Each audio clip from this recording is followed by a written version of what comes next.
Okay, once you have finished your cross stitch, I have my finished one right here. The next thing you're going to want to do is you're going to want to press it. Now, you're going to use an iron. I just use mine as hot. And the difference between pressing and ironing is, so ironing, like you're trying to get the wrinkles out of a shirt, you're like moving your iron back and forth a lot, right? Pressing, you're going to hold it into one spot. And pressing generally doesn't use steam. I'm not going to use steam this time, but I am going to use a pressing cloth. I like to use just dish towels, like old dish towels. They work really good for a pressing cloth. So I'm going to find where my design is. Oh, and you're always going to press on the back side because then it helps push the stitches toward the front. If you press on the front side, it's pushing your stitches toward the back, but you want the design pushed toward the front. So you're going to lay your pressing cloth over, and I can see where my design is, so where I want to press. So I'm just going to hold it here 20-30 seconds, just enough to get the wrinkles out. And I'm just going to move to another spot. I'm not going to press on the tape. That'll like melt your tape and get the sticky part nasty. I'm just going to go on the inside of the tape. This also helps to get your hoop ring out. So there was kind of a wrinkly ring of where you had it hooped. And this will help get that out. Just make sure that you have your entire design covered.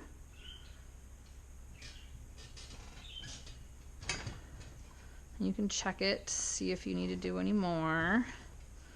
It's good. Yeah, I still have some hoop ring, so I'm gonna do it some more. A little farther out from my design to get rid of that hoop ring. Use the fat part of my iron bag. And you're pressing down a little bit. You don't have to press super hard. I would use my heat press if I could, but you guys don't have heat presses, so I'm showing you how to do it with an iron because that's what you're going to have.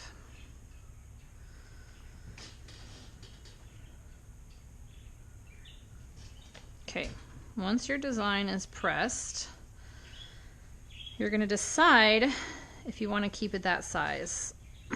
So I cut the fabric so that you could have a 12 by 12 pillow with a 1/2 inch seam allowance. However, my design looks a little small in the center of the 12 by 12, so I think I am going to do a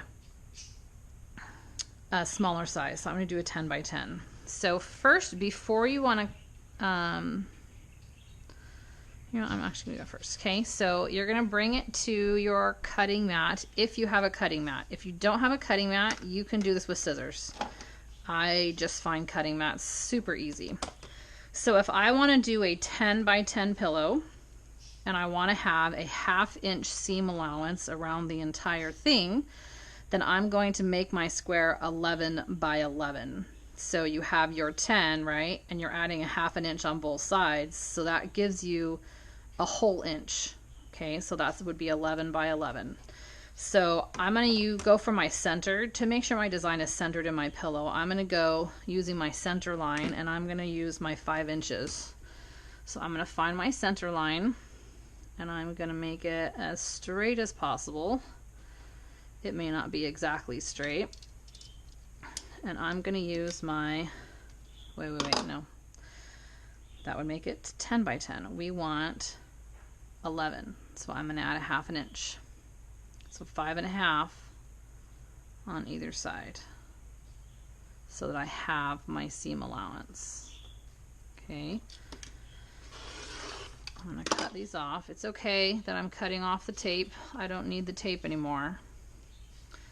Then I'm going to go from center again, 5.5 this direction. When I originally cut them, they were pretty square. They may not be exact. I'm not cutting, perfectly exact, but that's okay. And then I'm going to go 5.5 each direction this way.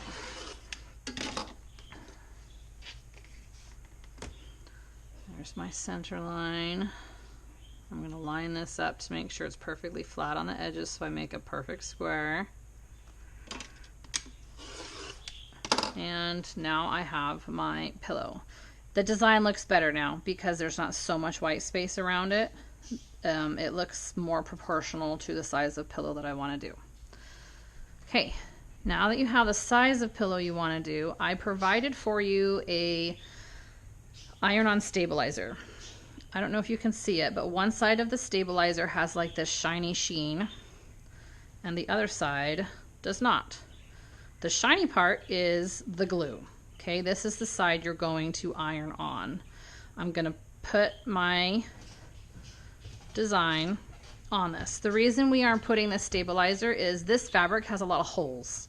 And when we put stuffing inside of it, the stuffing can start coming out of the holes. This stabilizer is going to prevent that. You could also just sew a fabric to it, but I like to have it just glued onto there so that there can't be any problems. You're going to press it from the back side. So now my shiny side is down and my design is down, and I'm going to use a pressing cloth. And you are not going to use steam on this. And you are just going to go from corner to corner, hold it for 30 seconds. Try not to go too far over the edge of your design because the glue will stick to your ironing board. It just pulls right off. It's not that big of a deal if you do go over. I'm going over a little bit on the corner. And you will see that it just peels right off. You should be about 30 seconds on each sides. I just peeled it off right there just so that it wouldn't continue to cool and dry on there. And you can see through your pressing cloth to see where your edge of your thing is.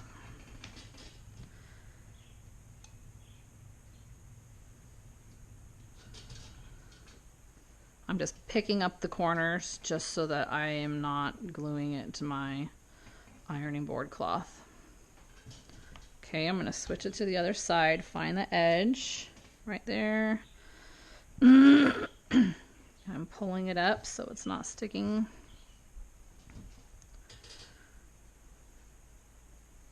And you're going to want to use the hottest setting on your iron. It sets the glue better.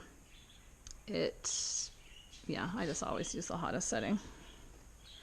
And no steam.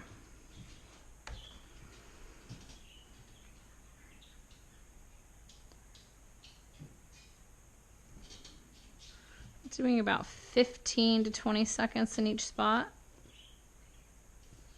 And then I'm moving it to another one. We can do longer if we need to at the end. We'll check it. Okay. So here you can see it sticking. I'm just going to peel it. Okay. So now what you're going to do is you're going to check your corners. That one was not adhered very well. Okay, you can see that they're not sticking super well, so we're just going to do it again. Oh.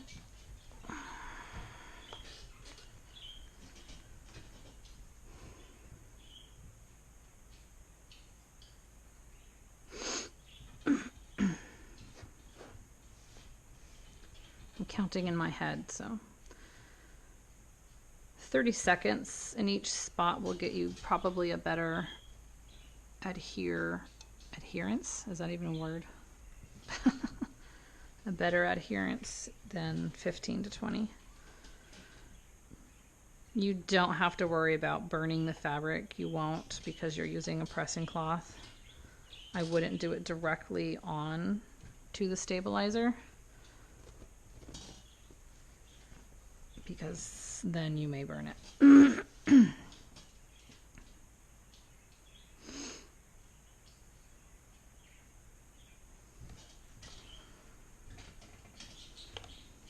Just get it unstuck here.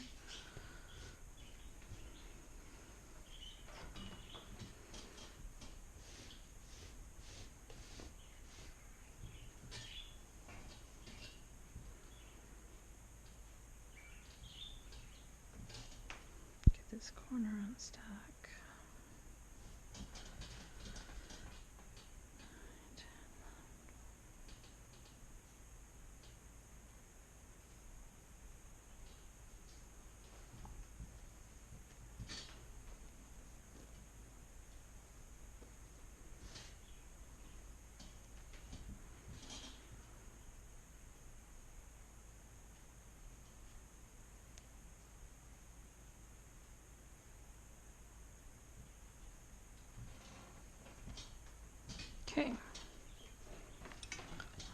check it out.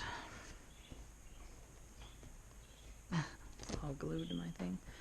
Okay. Oh, those corners are much better. When you fold it, it doesn't come up from the stabilizer, and neither do the edges. So we're good there.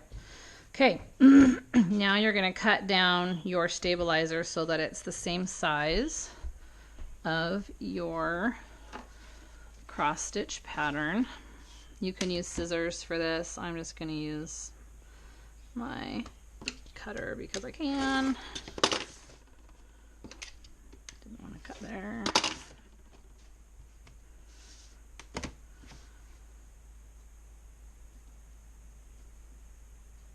Rotary cutters are one of the most amazing tools ever invented. If you don't have one and you really like to sew or quilt, I would highly recommend getting one. There we go. There we go. Okay, now I have the front of my pillowcase. It's a little dirty. I'm gonna rinse it off. That's fine. My hoop is a really old hoop, and so it sometimes leaves stuff on there. Okay, I am going to turn my pillow into an outdoor pillow. So I have an outdoor bed that I have created, and I want this to go outside with it. So what I'm going to do is I'm going to cut the backing to the exact same size of my front. I am using this fabric because it matches my outdoor mattress cover that I made. And you can use any type of fabric you want. You can use cotton, you could use flannel if you wanted, whatever type of fabric you desire. This is an outdoor, like water resistant canvas, so that's why I'm using it. And I will spray the front of this pillowcase with waterproofing because, you know, we live in the Northwest. And I am going to line these up till I get an exact.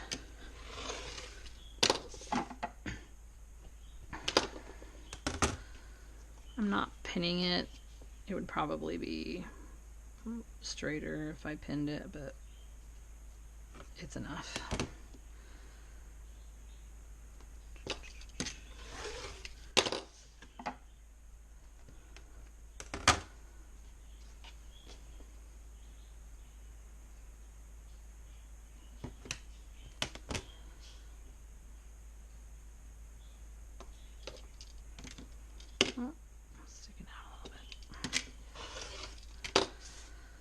Okay, now I have my pillow front and my pillow back, and they are the exact same size. And now we are ready to sew them.